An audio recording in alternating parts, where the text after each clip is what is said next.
पाडा लावतो मी यार मात्र तुमच्या भविष्यासाठीच मी बोलतो ना, तुझ्यासाठी बोलते, माझ्यासाठी बोलते.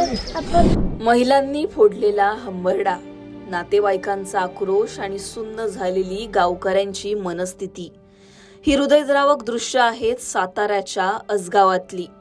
या गावात एकाच रस्त्यावर राहणाऱ्या 5 तरुणांचा अपघातामध्ये दुर्दैवी मृत्यू झाला. या गावावर सध्या शोककळा पसरली आहे. वीकेंडला फिरायला गेलेले 8 तरुण कोकणातून पुन्हा साताऱ्याकडे येत असताना त्यांच्या स्कॉर्पिओचा अपघात झाला. महाबळेश्वर ते पोलादपूर दरम्यान असलेल्या आमनेळी घाटात हा भयानक अपघात घडला. स्कॉर्पिओचं नियंत्रण सुटलं आणि अपघात होऊन स्कॉर्पिओ तब्बल 1200 फूट खोल दरीत कोसळली. यामध्ये 8 तरुणांचा मृत्यू झाला. या भीषण अपघातात सातारा तालुक्यातील असगाव या गावामधील 5 तरुण होते. त्यामुळे गावावर सध्या शोककळा पसरली आहे. या तरुणांच्या आई वडिलांनी हंबरडा फोडलाय.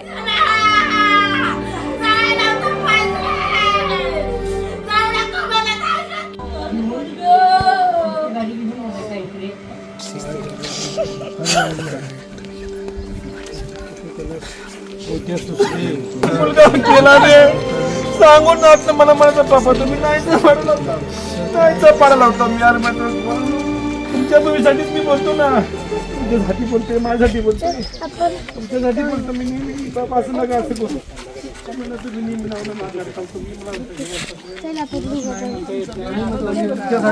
अपघातात झालेल्या तरुणांमध्ये 5 तरुण हे असगाव तर 2 तरुण हे मरढे गावातील आहेत, तर एक व्यक्ती हा खटाव या गावातील आहे.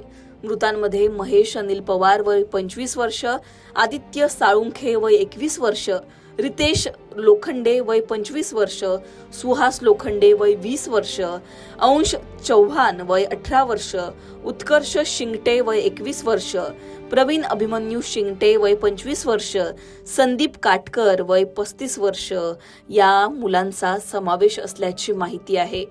20 ते 30 वयोवर्ष असलेल्या या मुलांचा अपघात झाला आणि त्यांनी आपला जीव गमावला.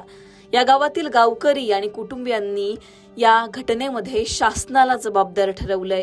रस्त्याला संरक्षण कटलं नव्हती आणि त्यामुळे हा दुर्दैवी अपघात झाला असं त्यांचं म्हणणं आहे.